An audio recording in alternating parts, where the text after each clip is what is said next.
హైదరాబాద్ కుక్కట్పల్లిలో దారుణం చోటు చేసుకుంది. భర్తను భార్య కరెంటు షాక్ పెట్టి చంపేసింది. ఆపై నిర్మానుష్య ప్రాంతంలో అతని మృతదేహాన్ని పూడ్చిపెట్టి ఏమీ తెలియనట్లు సొంతూరుకు వెళ్ళింది. భర్త కనిపించడం లేదంటూ మాయమాటలు చెప్పింది. అనుమానాస్పదం వచ్చినటువంటి పోలీసులు భార్యను అదుపులోకి తీసుకుని విచారించడంతో అసలు నిజం బయటపడింది. మెదక్ జిల్లా పాత లింగాయపాలెంకు చెందినటువంటి సాయిలు కవితకు 20 ఏళ్ల క్రితం పెళ్లైంది. వీరికి 2 పిల్లలు.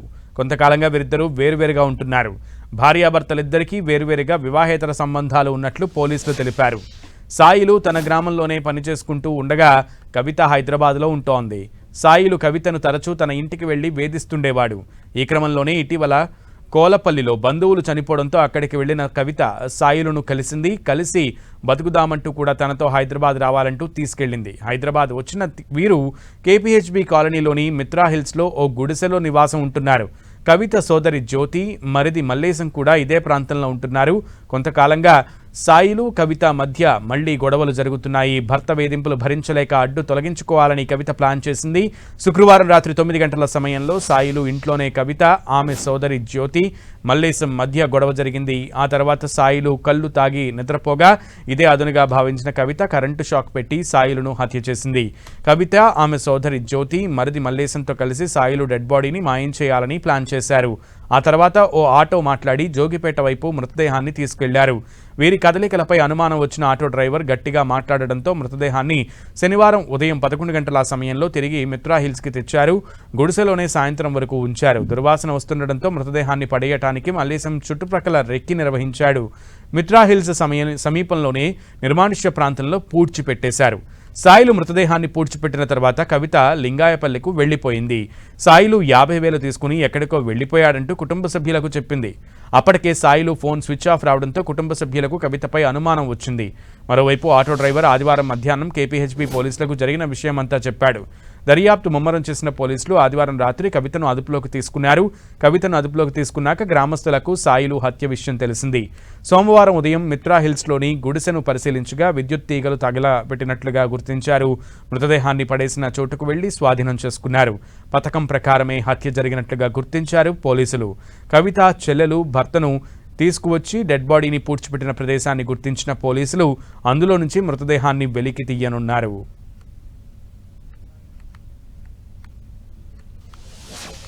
మా అమ్మ వచ్చి సిటీ తీసుకెళ్ళింది. తర్వాత నుంచి 5 డేస్ ఫోన్ మాట్లాడిండు. అక్కడ నుంచి ఫోన్ మాట్లాడకపోయేసరికి ఎందుకు ఫోన్ మాట్లాడతలేడని కాల్ చేస్తే మీ నాన్న లేడు, నా దగ్గర నుంచి వెళ్ళిపోయిండు అని చెప్పింది. ముష్కలారిపోయిండు, 50,000 తీసుకొని అన్నది. ఎట్లా తోలుకోపోయినావు? అట్లా తోలి ఇంటికి, నువ్వు వచ్చిన సరే రాకుండా సరే అన్నామా ఉన్నా. ఈ తర్వాత ఫోన్ చేసి నువ్వు రామారావు వచ్చిందాక కాదు అట్లయితే తెలుస్తుందా అంటే నిన్న నైట్ ఇంటికి వచ్చింది. ఇక చాలా మంది ఇట్లా అక్కడ చుట్టుపక్కల వాళ్ళు ఉంటారు కదా అంటారు, వాళ్ళందరూ పిలిచి అడిగిరు అట్లెట్లా తోలుకోయినావు ఇట్లెట్లా చేసినావు అని. తర్వాత నాకేం తెలియదు, ఉష్కలారికి పంపించిన నేను 50,000 తీసుకుంటూ నా తాకించి ఇక పోయిండో ఉన్నాడో నర్మంత్రాన్ని చిక్కిండో నాకు తెలియదా అన్నది. తర్వాత ఇక నైట్ స్టే చేస్తే పోలీస్ అంకుల్ వాళ్ళు వచ్చి తీసుకొచ్చి చిన్న ఉన్నప్పుడు కూడా నా దగ్గర ఉన్న పిల్లలు నా కొడుకు ఇక మరిగానే వచ్చింది.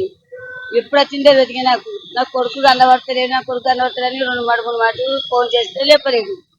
మరి ఎటువైనా దొరకలేదు. దొరకబెట్టలేదు. ఎవరు చెప్పారు? ఓరు చెప్తారు. గోడలు వచ్చింది మంచిగా కూర్చుంది. ఇంటికి వచ్చింది ఇంటికి వచ్చింది. మరి ఏదే సాయి కాడ మరి నా కొడుకు అని నేను అన్నా. ఏమో నాకేం గుర్తు అంది. వరకడ జీతం ఉండే ఇలా భార్య వచ్చింది. భార్య చేంజ్ చేసింది, ఇక్కడ జీతం ఉండదు, నేను తోలుకపోతే అవి రాదని నా దగ్గర డబ్బులు కట్టేసింది. తోలుకొని వచ్చింది. వచ్చి నిన్న మరో రిటర్న్ వచ్చింది. ఇక్కడ తోలుకొచ్చింది, మరొక రిటర్న్ వచ్చింది.